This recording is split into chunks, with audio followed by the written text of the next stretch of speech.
26 नवंबर 2008 मुंबई। रात के ठीक 8 बज रहे थे। मरीन ड्राइव पर कपल्स बैठे समंदर की लहरों को देख रहे थे। सीएसटी स्टेशन पर हजारों लोग अपने घर को जाने की जल्दी में थे और ताज होटल के फैंसी रेस्टोरेंट में दुनिया भर के अमीर लोग डिनर कर रहे थे। सब कुछ नॉर्मल था। कुलाबा के मच्छी मार नगर में, जहां मछुआरे अपने दिन भर की मेहनत के बाद आराम कर रहे थे, वहां अंधेरे में एक रबर की बोट किनारे पर आकर लगी। इस बोट में से 10 लड़के उतरे। उनकी उम्र मुश्किल से 20 से 25 साल के बीच की होगी। वहां मौजूद एक मछुआरे ने उन्हें देखा। उसको कुछ अजीब लगा। इन लड़कों का पहनावा, उनका हाव भाव यहाँ के लोकल लोगों जैसा बिल्कुल नहीं था। उसने हिम्मत करके आवाज लगाई, ओए, कौन हो तुम लोग? कहां से आए हो? उनमें से एक लड़के ने कहा, तुम्हें क्या करना है, अपना काम करो। और फिर वो लड़के वहां से निकल जाते हैं। मछुआरे को इन लड़कों पे शक होता है, इसीलिए वो मुंबई पुलिस को इसकी जानकारी देता है। लेकिन मुंबई पुलिस इस बात को हल्के में लेती है और इस पे कोई एक्शन नहीं लेती। वहां से निकलने के बाद सभी लड़के 2-2 के ग्रुप्स में डिवाइड होकर टारगेट की गई लोकेशन की तरफ निकल पड़े। रात के 9:30 बज चुके थे। छत्रपति शिवाजी टर्मिनस में 2 आतंकवादी, अजमल कसाब और इस्माइल खान, स्टेशन के मेन हॉल में दाखिल हुए। उन्होंने अपने भारी बैग्स नीचे रखे और उनमें से निकाली AK-47 राइफल। अगले ही पल ऑटोमेटिक गन फायर की आवाज ने पूरे स्टेशन को गुंजा दिया। कसाब और इस्माइल ने बिना किसी रहम के गोलियां चलानी शुरू कर दी। उनके सामने जो आया, बच्चा, बुजुर्ग, औरत, मर्द, वो बस एक टारगेट था। स्टेशन का फर्श खून से लाल हो गया। लोगों में भगदड़ मच गई। आरपीएफ और लोकल पुलिस के कुछ जवान वहां मौजूद थे, लेकिन उनके हाथ में क्या था? अंग्रेजों के जमाने की 303 बोल्ट एक्शन राइफल्स और लाठी। जब तक एक पुलिस वाला अपनी राइफल में गोली लोड करता, कसाब अपनी AK-47 से 30 गोलियां बरसा चुका होता। लेकिन बिना किसी हथियार के पुलिस वालों ने अपनी जान की परवाह किए बिना कोशिश की। 90 मिनट तक सिर्फ 2 लोगों ने मुंबई के सबसे बड़े स्टेशन को मौत के कुएं में बदल दिया। 58 लोग वहीं मारे गए। उसी वक्त लियोपोल्ड कैफे में भी गोलियां चलनी शुरू हो गई थी। खाना खाते हुए लोगों पर ग्रेनेड्स फेंके गए। मुंबई पुलिस का कंट्रोल रूम पागल हो चुका था। हर मिनट एक नई लोकेशन से फायरिंग की खबर आ रही थी। सर, सीएसटी पे फायरिंग है। सर, लियोपोल्ड में ब्लास्ट हुआ है। सर, ताज होटल में आतंकवादी घुस गए हैं। ताज होटल और ओबेरॉय ट्राइडेंट में आतंकवादियों ने लोगों को हॉस्टेज बना लिया था। एटीएस चीफ हेमंत कारकरे अपनी टीम के साथ सबसे पहले सीएसटी पहुंचते हैं। इस टीम में एसीपी अशोक कामते, विजय सालस्कार, हेड कांस्टेबल अरुण जाधव और 3 सिपाही भी मौजूद थे। लेकिन अजमल कसाब और इस्माइल खान सीएसटी पर खून की नदियां बहाने के बाद कामा हॉस्पिटल की तरफ भागे थे। इसकी खबर मिलते ही एटीएस चीफ हेमंत कारकरे अपनी गाड़ी को कामा हॉस्पिटल की ओर मोड़ देते हैं। लेकिन तभी अचानक कसाब और इस्माइल उनकी गाड़ी के सामने आ जाते हैं और गाड़ी पर अंधाधुंध फायरिंग शुरू कर देते हैं। इस दौरान पुलिस की तरफ से भी फायरिंग होती है। आतंकियों के ताबड़तोड़ हमले से पुलिस की गाड़ी बिल्कुल छलनी हो चुकी थी। जैसे ही पुलिस की तरफ से फायरिंग रुकती है, कसाब और इस्माइल गाड़ी की तरफ बढ़ते हैं, ये कंफर्म करने के लिए कि सब मर चुके हैं या नहीं।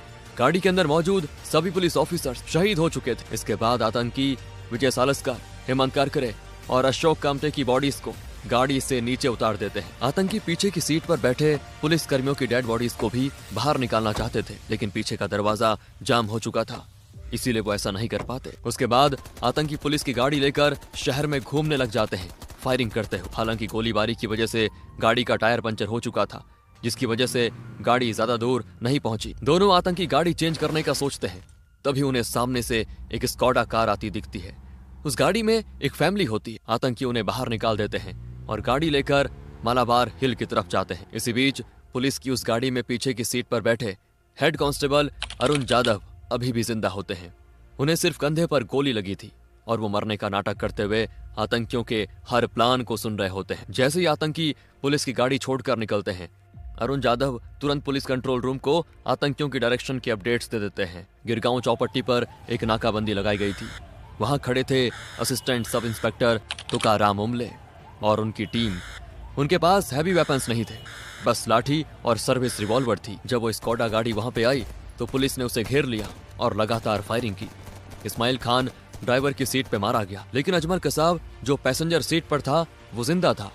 कसाब ने एक्टिंग की जैसे वो मर गया हो, लेकिन जैसे ही तुकाराम उमले उसके पास गए, कसाब ने अपनी AK-47 उठाई और फायरिंग शुरू कर दी। कसाब ने ट्रिगर दबा दिया और लगातार फायरिंग की। 1-2 नहीं, पूरी मैगजीन की गोलियां तुकाराम उमले के पेट और सीने में उतर गई।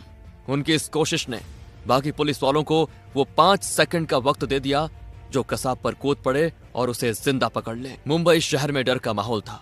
हर कोई अपने घर में बंद होकर टीवी स्क्रीन पे नजरें गड़ाए हुए बैठा था। लेकिन अब कहानी शिफ्ट होती है मुंबई से 1100 किलोमीटर दूर दिल्ली में। यहाँ एक अलग तरह की जंग चल रही थी। जब मुंबई जल रहा था तब सबसे बड़ा सवाल ये था, हमारी स्पेशल फोर्सेस कहाँ हैं?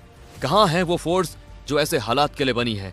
नेशनल सिक्योरिटी गार्ड यानी हमारे ब्लैक कैट्स। 2008 में एनएसजी का मेन बेस और इकलौता बेस मनेसार हरियाणा में था। जैसे ही मुंबई की खबर आई कि ये गैंग वॉर नहीं टेरर अटैक है, एनएसजी के कमांडर ने तुरंत एक्शन की तैयारियां शुरू कर दी। 51 स्पेशल एक्शन ग्रुप SAG, जो इंडिया की सबसे इलीट काउंटर टेरर यूनिट है, वो तैयार थी।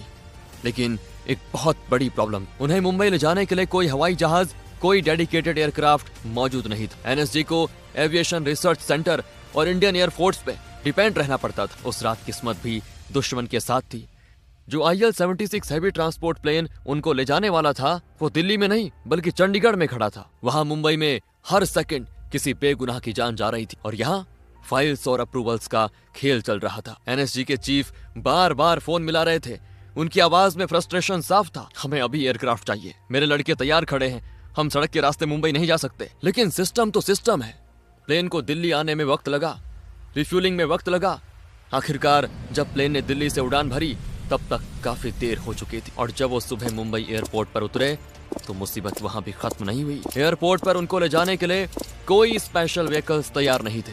Best of the best commandos जो दुनिया के सबसे खतरनाक आतंकवादियों से लड़ने के लिए आए थे, उन्हें बेस्ट की लोकल बसेस में बैठकर अटैक साइट्स तक जाना पड़ा। करीब 10 घंटे, जी हाँ, पहली गोली चलने से लेकर एनएसजी के पहले बूट के ताज होटल के बाहर पड़ने तक 10 घंटे से ज्यादा बीत चुके थे। इन 10 घंटों में आतंकवादियों ने आराम नहीं किया था।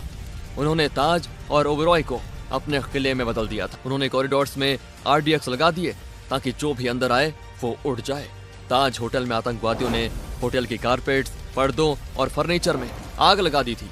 एनएसजी के आने से पहले इंडियन नेवी के मार्कोस मरीन कमांडोज ने वहां होल्ड किया हुआ था। उन्होंने अपनी जान पर खेलकर 300 से ज्यादा मेहमानों को रेस्क्यू किया। उनका काम था आतंकवादियों को इंगेज रखना ताकि वो भाग न सके। अब बारी थी एनएसजी की। ऑपरेशन का नाम रखा गया operation black tornado. Major Sandeep Unnikrishnan 51 SAG के टीम कमांडर अपनी टीम को लीड कर रहे थे। मेजर संदीप की टीम जब 6th फ्लोर पर पहुंची तो अचानक अंधेरे में से गोलियों की बौछार आई। एक टेररिस्ट ने सीढ़ियों चढ़ते हुए उनके साथी कमांडो सुनील कुमार जोधा पर गोली चला दी। सुनील गिर पड़े, बुरी तरह जख्मी। उन्हें बचाने के लिए मेजर संदीप ने आगे बढ़कर फायरिंग की और आतंकवादियों को पिन डाउन कर दिया। सुनील को नीचे लेकर आ जाओ, कवर फायर मैं दूंगा, मेजर ने चिल्लाकर कहा। उनकी टीम ने जख्मी साथी को वहां से बाहर निकाला। अब मेजर संदीप अकेले थे। उन्हें पता था कि अगर आतंकवादी ऊपर के फ्लोर्स पर भाग गए तो उन्हें ढूंढना नामुमकिन हो जाएगा और वो और लोगों को मारेंगे। वो जानते थे कि वो मौत के मुंह में जा रहे हैं, लेकिन वो शेर की तरह उनके पीछे भागे। ओए, कहां भागते हो? मेजर संदीप ने ललकारा। एक मोड़ पर आतंकवादियों ने घात लगाया हुआ था। 4 आतंकवादियों ने एक साथ उन पर फायर किया। मेजर संदीप के बाजू में गोली लगी, खून बहने लगा, लेकिन वो रुके नहीं। वो लड़ते रहे, आगे बढ़ते रहे, फायरिंग करते रहे। जब उन्हें लगा कि अब उनका बचना नामुमकिन है तो उन्होंने अपनी टीम को रेडियो पर आखिरी मैसेज दिया, don't come up, I will handle them. वो चाहते तो पीछे हट सकते थे, रीइंफोर्समेंट का इंतजार कर सकते थे, लेकिन उन्हें पता चल गया था कि अगर उनके साथी ऊपर आए तो वो भी एम्बुश में फंस जाएंगे। मेजर संदीप उन्नीकृष्णन ने अपनी आखिरी सांसों तक उन दरिंदों को वहीं पे रोक के रखा और शहादत प्राप्त की। उनकी कुर्बानी ने उन आतंकवादियों को वहीं फंसा दिया, जिससे बाकी टीम को उन्हें घेरने का मौका मिल गया। आतंकवादी लिफ्ट शाफ्ट्स और सर्विस स्टेयर्स का इस्तेमाल करके अपनी लोकेशन बदल रहे थे। ताज के साथ साथ ओबेरॉय ट्राइडेंट में भी यही हाल था, लेकिन वहां सिचुएशन थोड़ी अलग। वहां 2 आतंकवादियों ने 18वें फ्लोर के रूम 1856 को अपना बंकर बना लिया था। कमांडोज कमरे के अंदर घुस जाते हैं तो वहीं होटल के सामने एयर इंडिया के बिल्डिंग के 11वें फ्लोर पर स्नाइपर्स को तैनात किया जाता है। जिस कमरे में आतंकी मौजूद थे उसकी खिड़की पर स्नाइपर्स की तरफ से कई राउंड्स फायर किए गए, जिसमें एक आतंकी ढेर हो जाता है। वहीं कुछ ही देर में कमांडोज दूसरे आतंकी को भी मार गिराते हैं। इस तरह 28 नवंबर की दोपहर 3 बजे तक ओबेरॉय से 143 हॉस्टेजेस को जिंदा बचाया गया। लेकिन असली चैलेंज अभी बाकी था। नरीमन हाउस जहां जूइश कम्युनिटी का सेंटर था, वो कोलाबा के एक बेहद ही तंग और कंजेस्टेड गली में स्थित था। बिल्डिंग के चारों तरफ मकान ही मकान थे। टेररिस्ट्स ने नीचे की सीढ़ियां बॉम्ब से उड़ा दी ताकि कोई ऊपर ना आ सके। वो बिल्डिंग के टॉप फ्लोर्स पर बैठे थे और नीचे आने वाले हर रास्ते पर उनकी नजर थी। जमीन से हमला करना मतलब मौत को दावत देना था। एनएसजी ने फैसला किया, अगर जमीन से नहीं जा सकते तो आसमान से जाएंगे। 28 नवंबर की सुबह पूरी दुनिया ने टीवी पर वो मंजर देखा जो हॉलीवुड मूवीज में दिखता है। एक भारी भरकम MI-17 हेलीकॉप्टर नरीमन हाउस की छत के ठीक ऊपर मंडरा रहा था। हेलीकॉप्टर इतने नीचे था कि लग रहा था बिल्डिंग से टकरा जाएगा। रस्सियां नीचे फेंक दी गई और उन रस्सियों से सरकते हुए एनएसजी के कमांडोज छत पर उतरे। ये रिस्की ऑपरेशन था। इसमें एक छोटी सी गलती और हेलीकॉप्टर क्रैश हो सकता था या कमांडो नीचे गिरकर मर सकता था। लेकिन हमारे जवान मक्खन की तरह नीचे उतरे। इस ऑपरेशन को लीड कर रहे थे हवलदार गजेंद्र सिंह बिश। इसी बीच मीडिया कमांडोज के हर एक्शन को लाइव टेलीकास्ट करते हैं। रिपोर्टर्स चिल्ला चिल्ला के लाइव दिखा रहे थे, देखिए एनएसजी कमांडोज हेलीकॉप्टर से उतर रहे हैं, कमांडोज अब दूसरे फ्लोर पर हैं। कराची में बैठा हैंडलर ये सब देख रहा था और तुरंत फोन कर आतंकवादियों को बता रहा था, देखो छत पे नजर रखो, वो हेलीकॉप्टर से उतर रहे हैं, पोजीशन ले लो। इसीलिए जैसे ही कमांडोज छत से अंदर घुसे, आतंकवादियों ने उन पर ग्रेनेड्स और गोलियां बरसा दी। हवलदार गजेंद्र को कई गोलियां लगी, वो पीछे नहीं हटे। उन्होंने अपनी पोजीशन होल्ड की, रिटर्न फायर किया और अपनी टीम के लिए रास्ता बनाया। उन्होंने दुश्मन को एंगेज रखा ताकि बाकी कमांडोज अंदर आ सकें। हवलदार गजेंद्र सिंह भी देश के लिए कुर्बान हो गए, लेकिन उन्होंने ऑपरेशन को सफल बना दिया। एक कमरे में एक आतंकवादी छुपा हुआ था। उस कमरे में कमांडो 2 हैंड ग्रेनेड्स फेंकते हैं, जिसकी चपेट में आकर वो आतंकवादी वहीं मर जाता है। अब दूसरा आतंकी बचा होता। सबसे पहले कमांडोज सभी हॉस्टेजेस को सेफली बाहर निकालते हैं। फिर नरीमन हाउस के अंदर कई ग्रेनेड्स फेंकते हैं, जिनकी चपेट में आकर दूसरा आतंकवादी भी मरकर ढेर हो जाता है। इस तरह नरीमन हाउस अब सेफ था, लेकिन ताज होटल में अभी भी लड़ाई जारी थी। मेजर संदीप के शहीद होने से निराश NSG chief JK Dutt commandos में दोबारा जोश भरते हैं। इसके बाद कमांडोज आतंकियों की खोज में होटल के चप्पे चप्पे को छान मारते हैं। तभी उन्हें ताज होटल के एक रेस्टोरेंट से गोलियों की आवाज सुनाई देती है। कमांडोज तुरंत उस रेस्टोरेंट की तरफ कई हैंड ग्रेनेड्स फेंक देते हैं और जान बचाने के लिए आतंकी जैसे ही सीढ़ियों की तरफ भागने लगते हैं, तभी कमांडोज चारों आतंकियों को गोलियों से छलनी कर देते हैं। इस तरह ताज होटल भी पूरी तरह सिक्योर हो जाता है। 10 में से 9 आतंकी मारे जा चुके थे और एक आतंकी अजमल कसाब जिंदा पकड़ा जा चुका था। वहीं इंटेलिजेंस ने एक कॉल इंटरसेप्ट किया।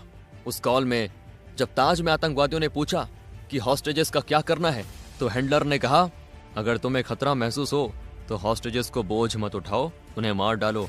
हमें दुनिया को दिखाना है कि हम क्या कर सकते हैं। हैंडलर्स का क्लियर ऑर्डर था, मारो और मरो। 29 नवंबर की सुबह 3 लोकेशंस क्लियर हो चुकी थी। ऑपरेशन ब्लैक टॉर्नेडो खत्म हो चुका था। करीब 166 लोग मारे गए, 300 से ज्यादा लोग गंभीर रूप से घायल हुए, 18 सुरक्षाकर्मी शहीद हुए। लेकिन एनएसजी ने 600 से ज्यादा लोगों को बचा लिया था। इस हमले ने पूरे इंडिया को हिला के रख दिया। जनता इस हमले के लिए पाकिस्तान से बदला लेने की मांग करते हुए भारतीय सरकार से अपील करती है। प्रधानमंत्री मनमोहन सिंह पाकिस्तान के खिलाफ एक्शन लेने के लिए भारतीय सेना के अध्यक्षों के साथ लगातार मीटिंग्स करते हैं, लेकिन अंत में कोई भी मिलिट्री ऑपरेशन ना करने का फैसला लिया जाता है। इस हमले के बाद कई बदलाव किए गए। पहला, एनएसजी का स्ट्रक्चर बदला गया। पहले सारे कमांडोज दिल्ली में थे, जिसके कारण वो 10 घंटे का डिले हुआ। अब मुंबई, चेन्नई, कोलकाता और हैदराबाद में एनएसजी के रीजनल हब्स बनाए गए। आज अगर कहीं हमला होता है तो एनएसजी कुछ ही मिनट्स में वहां पहुंच सकती है। दूसरा, महाराष्ट्र ने अपनी खुद की एलीट फोर्स बनाई, फोर्स 1। ये यूनिट एनएसजी की तरह ट्रेंड है। तीसरा, नेशनल इन्वेस्टिगेशन एजेंसी NIA का गठन हुआ। पहले टेरर केसेस में स्टेट्स आपस में लड़ते थे जुरिडिक्शंस के लिए। अब NIA के पास पावर है कि वो किसी भी टेरर केस को टेक ओवर कर सकती है बिना स्टेट की परमिशन के। और सबसे बड़ी बात, कोस्टल सिक्योरिटी को मजबूत किया गया। आज नेवी, कोस्ट गार्ड और मरीन पुलिस मिलकर एक 3 टियर सिक्योरिटी ग्रिड बनाते हैं। इसके अलावा आतंकी अजमल कसाब पर कई सालों तक ट्रायल चलता रहा, जिसके दौरान पाकिस्तान के लक्ष्य तैयबा और इस अटैक से जुड़े कई राजों का खुलासा होता है। इस दौरान अजमल कसाब अपनी जान की भीख मांगता रहा, लेकिन इस अटैक के survivor head constable Arun Jadhav की गवाही के चलते 21 नवंबर 2012 को पुणे जेल में कसाब को